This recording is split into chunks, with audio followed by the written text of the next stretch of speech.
सबको जय जोहार, जय छत्तीसगढ़ और जय मसीह मेरे अजीज़ों।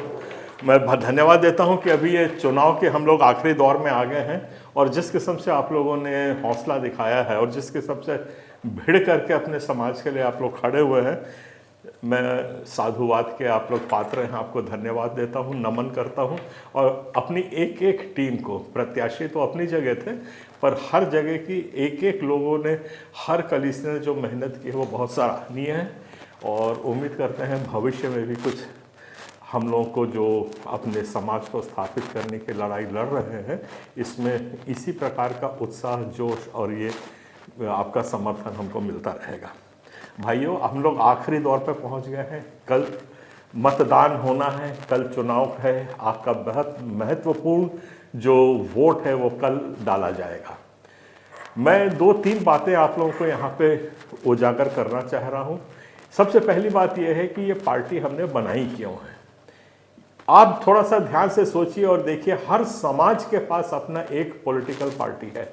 चाहे यादव समाज आप बिहार में देख लीजिए, यूपी में देख लीजिए, दलितों का मायावती लीड करती है, बिहार में लालू ही करते हैं और इस तरीके से आप नीचे तक जाएंगे तो हर समाज के पास अपना एक पॉलिटिकल विंग है जिससे वो अपने समय समय पे आवाज़ और अपनी ताकत को उजागर और स्थापित करते रहते हैं। पर अब बड़ा अफसोस की बात है कि आज हम लोग 20% होकर के भी हमारे पास कोई ऐसी राजनीतिक आवाज़ ही नहीं है जिस पटल पे हम लोग अपने हित की बात कर सकें। इस उद्देश्य को लेकर के ये पार्टी बनाई गई है।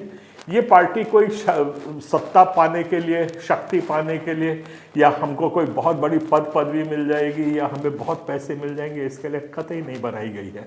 और आप लोग भी जो जुड़े हुए हो इसी उद्देश्य से जुड़े हैं, उसको मैं बहुत धन्यवाद करता हूं कि आज बगैर पैसों के भी, बिल्कुल आप विश्वास नहीं करेंगे कि हम लोगों ने 1000-1000, 2000, 5000 खर्चा कर करके आज इतने बड़े चुनाव को लड़ा है जो करीब करीब आधे छत्तीसगढ़ के 40 विधानसभा को प्रभावित करता है।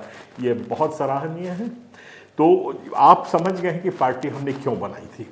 तो हम बनाए हैं कि आज हमारे समाज को एक राजनीतिक आवाज़ मिले और इसके मजबूत करना आज आपके चुनौती है, ये टेस्ट है, ये प्रतीक्षा की घड़ी आपके सामने आके खड़ी हो गई है कि अब हमें यहाँ पर क्या करना है।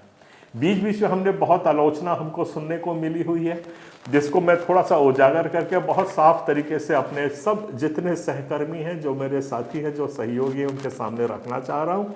और वो ये है, कई लोगों ने हम पे आरोप लगाए हैं कि आप खड़े हो जाएंगे चुनाव में तो फिर बीजेपी को फायदा हो जाएगा, आप उधर खड़े हो जाएंगे तो कांग्रेस को नुकसान हो जाएगा। भाई साहब, हम लोग ना कांग्रेस की चिंता है ना हमें भाजपा की चिंता है, क्योंकि कोई भी पार्टी आपके समर्थन में, आपके सहयोग के लिए खड़ी नहीं होती है। ये हम लोग अब देख चुके हैं। पिछले 5 साल भी कांग्रेस के राज में हत्याएं हुई, सब कुछ हुई, ताड़ना प्रताड़ना हुई। भाजपा के राज में कल ही एक हत्या आज और हो गई है। कल एक हत्या जगदलपुर में हो गई, जिसकी मैं अलग से बात करूंगा, और उसका आरोप सिर्फ इतना था कि वो ईसाई है। तो हम किसी एक पार्टी को नुकसान या फायदा, हम इतने नीचे स्तर की बात नहीं कर रहे हैं। हमारा लक्ष्य है कि हमारे समाज को रक्षण संरक्षण मिले, हमारी एक राजनीतिक आवाज़ मिले। अभी तक जो हम लोगों ने प्रयास किया है उसमें हमें बहुत सफलता मिली है। आज बीजेपी भले यहाँ पे सरकार में हो, पर आज हमारी आवाज़ सुनने के लिए मजबूर हो गई है। हमको 1,14,000 ही वोट मिले हो, हम भले ना जीते हो, पर आज आपने सबसे पहला टेस्ट जो था, पहला परीक्षण जो हुआ है भाजपा का, वो ये हुआ है कि लोकसभा में सरकार बनते ही साथ धर्मांतरण विधेयक को लाया गया था, उसको भाजपा पार्टी ने तुरंत ध्वस्त कर दिया, क्योंकि वो हमारे संगठित होती शक्ति से प्रभावित हो गई है।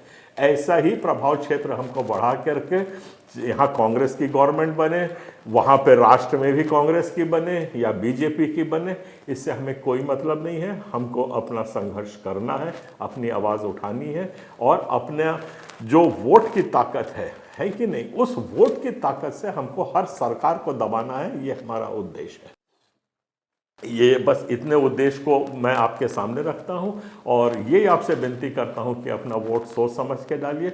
बहुत छोटी पार्टी है, सर्ववादी दल है। सर्ववादी दल पार्टी को ये आप लोगों की पार्टी है जो आपके समाज के लिए काम करेगी। इसके हाथ को आप आज मजबूत नहीं कर पाएंगे तो और कब करेंगे। तो इसकी बात को ध्यान दीजिएगा। और मुद्दे तो बहुत हैं, बात बहुत लंबी होती जाएगी।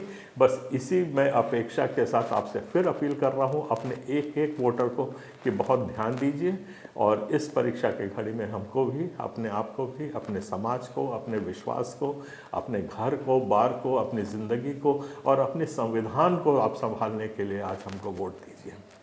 आखिरी बात जो मैं आपको बोलना चाह रहा हूँ, आज बहुत बात हो रही है कि संविधान खतरे में है, उसको बचाना है। भाइयों, संविधान ऑलरेडी विलोपित किया जा चुका है। शायद आपको बीएनएस के बारे नहीं मालूम है, भारत न्याय संहिता बनी है जिसमें आपके सारे अधिकार ऑलरेडी छीन चुके हैं।